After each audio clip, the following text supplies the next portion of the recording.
Today's episode is brought to you by DeSanto Propane. DeSanto Propane is 4 generations strong as a trustworthy family-owned business with unmatched customer service. Go online at DeSantoPropane.com for more info or call toll-free at 1-800-752-4574. Since 1937, the difference has been DeSanto Propane.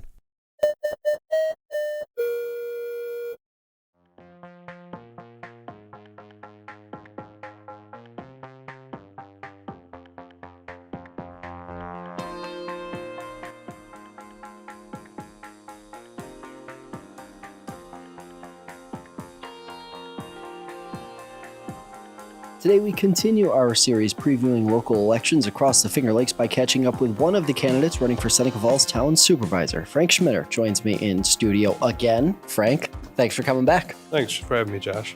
So we did this during the primary, and now we're going to do it again. We're going to have a conversation about some of the issues here. Let's go back to the roots of it, though. Why are you running? What made you want to run? The simple answer to that, Josh, is I want to work with the people of this town to keep moving in the right directions to make the place where people want to live and raise their family here. Yeah. What are a couple of the biggest issues that you're finding as you go door to door and talk to folks? Well, I'm not going to prioritize in order, but the landfill is a big issue. Yeah. Drainage is a huge issue. The Cayuga Nations, taxes, the lack of communication with the town and the government and the people in the town. There's others, but those are the hot topics out there. Those are very big issues, especially if you've attended any town board meetings over the last 2 years. Look, the landfill obviously is the big, it's the elephant in the room, so to speak, during this and most every Seneca Falls election. What's your stance on the landfill and how are you approaching it? Well, unfortunately, landfill has this town divided, and it's not good for the people of this town. What I believe needs to be done with the landfill is we need to get an independent group in there to study the environmental, financial, and the health hazards. It can't be people from the landfill telling us. It can't be people against the landfill telling us. It needs to be an independent group that's transparent and honest to the people of the town. And the people of the town need to look into this. I believe we should vote, and then I think the board should do what the people decide. How do you, given that we're kind of in the middle of the DEC permitting process for the extension, the expansion at Seneca Meadows, how would you like to see, or how would your administration handle either a yes or a no to expansion for Seneca Meadows? Well, if it's no, it's pretty simple. I believe the town would get along fine and not even have to raise taxes to survive without it. But I would encourage us to stay on top of the DEC to make sure if it does close, that it's handled properly and they stay on top of it for as long as the state requires them to make sure there's no hazards when it's finally closed. Do you think that would be a process that the town board would be willing to take on, and sort of like a, perhaps not everybody agrees that, it should be just that simple, that straightforward? Do you feel like you'd be able to wrangle the town board and make sure that they're on board with what the DEC ultimately decides, if that's the case? Well, I don't think we have a choice. If the DEC closes it, it's closed. Now, if the DEC opens it, I believe we have to work with the landfill on a host agreement. I believe the MOU they put through, in my opinion, is not a very good agreement. Okay, it has flaws in it that really, there's nothing definite in it. The only thing definite is that the landfill doesn't have to reveal any of its financials or anything to the town. Well, there's no transparency there. So does it say 10 million, $4 a ton? So if it's up to 10 million, is it 10 million? Is it 3 million, 5 million, 7? I mean, we're guessing that it could be up to 10 million. But if you do the math with the tonnage they're allowed, it doesn't come up to 10 million. To me, it should be a definite, which should be no less than 20 million for the people. And then they need to be held accountable for the odor and stuff. I don't need to pay someone to go out with a machine to tell me it smells. I know it smells. If there's no consequences, we're just wasting time again. There needs to be, now if there's gonna be a financial penalty for it, then yes, we would have to have something documented. But if we're just gonna say it smells, it smells. We know that, and we need to address it. And I just think it's a really poor written MOU. When you think about some of the other issues that Seneca Falls residents have been dealing with, you mentioned residential drainage, street flooding, heavy rain over this past summer from heftier storms have definitely become more common. So that street flooding, residential flooding has become more standard. When you think about some of the infrastructure issues that the town has right now, what would you like to see happen in terms of remedying some of that sooner than later? I've said it before and I'll say it again. We need to get shovels in the ground. I knocked on a guy's door the other day and the guy's got a beautiful house, but he can't use 33% of it because his basement floods from the ditch next door. And he walked me over and showed me the ditch. And he said, I called the town and they said, well, we have to do this study and we have to try to find finances to do it. I'm like, no, we just should bring a machine over here and start digging it out. It's full of sediment and weeds. If we clean it out, it probably would alleviate a lot of the problem. So the small stuff should have been started and needs to get started because you're never going to end it if you don't get started. The bigger projects like the Benton Pond to the canal, we need to be on the state constantly until they come resolve that. We can't just ask them once and they say no and ignore it. We have to pressure them. We have to talk to people in office above us and get them to do something about that. And the other projects that are ruining people, we have to pay for some of them. Obviously, the town can't do all of them. The small ones the town should be doing. The middle ones we have to pay for, and then the large ones we need to get the state in there to do that. Do you feel like right now, given the town's financial situation, that it does have adequate funding to be able to tackle some of these small to medium-sized projects without any major hit to taxpayers?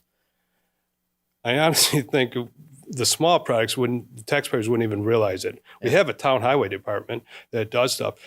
I mean, every day, get two guys out there digging these ditches and get them cleaned out. I mean, what are they doing all the time? I don't know. Okay. But there's no reason we can't get stuff like that started and going and work on it every available minute we have to get it cleaned up. These are these people's houses. That's where they live. They don't want water and mold in their house. We have to do our best to make that cleaned up. We need more economic development. That's the number one thing that we see in terms of feedback whenever we post a story about Seneca Falls on Facebook or anywhere else for that matter. So, and that's common in most communities across the region. What's your vision for successful economic development in Seneca Falls, and how would you like to achieve it or see the town achieve it? Well, we need to get manufacturing in here. I mean, Gould's is getting smaller and smaller. We need to get someone in here that's going to open a plant that hopefully can employ 80 to 100 people with good paying jobs. And then I'd like to see downtown Seneca Falls. This area is beautiful. We have the canal, we have the Van Cleef Lake, the big lakes. We got a lot of history here. There's no reason downtown Seneca Falls can't become like a mini Skinny Atlas that people want to come, see, walk around and spend time and money here. But we have to get it cleaned up and get it going. You mentioned the Cayuga Nation. Obviously, that's been a kind of a sore spot for the town of Seneca Falls over the last 25 years or so. How would you like to see, or how would your administration handle that relationship so that it can move forward in a fruitful way for everybody involved? Cayuga Nation, I truly believe, is more than willing to work with the town. They need to be approached right way. We have to accept them. They're here. They're not going away. I mean, they do stuff for Cayuga County. They could do stuff here, and I think they'd be willing to. They showed that they're interested in helping the town when they went and cleaned up the Ludovic Trail because the town board didn't want to do it. And these people went in there and they did it, and it showed good faith in them. And I think working with them is definitely feasible, and I believe they will help financially the town also. Yeah. Whether we're talking about police departments struggling to recruit and retain officers, fire departments struggling to find volunteers, or EMS agencies like North Seneca struggling financially, all three of those are really big issues. Obviously, you come from law enforcement. When you think about all three of those and how much of a priority they probably need to be for the town of Seneca Falls over the next 10 years if services are going to be maintained at the level residents have come to expect, what comes to mind as the biggest priority among them, and how do you want to approach them? I think you got to separate them. They seem like they're all the same. They're all emergency services that we need. But I think you have to separate them. Like the police department, you're correct. I have spent a lot of time in law enforcement, and I believe I do know how an agency could run and how things that could be done to make it efficient and better. And I think if I worked with Chief Schmitter, him and I could come up with a plan to get the police department running smoothly and stop all this turnover and take care of the employees that are there. Now, as far as the fire department goes, I know they've talked about giving them a 10% discount on their taxes, which is a good start, but maybe we need to do other things like help them purchase their turnout gear or pay for their training, or give them stipends for so many calls they respond to. We need them, and they're a very important aspect. Now, when you talk about EMS, we're getting to be an older population, where it's more important now than ever for EMS for the Seneca Falls area. I would like to see the county become more involved in that.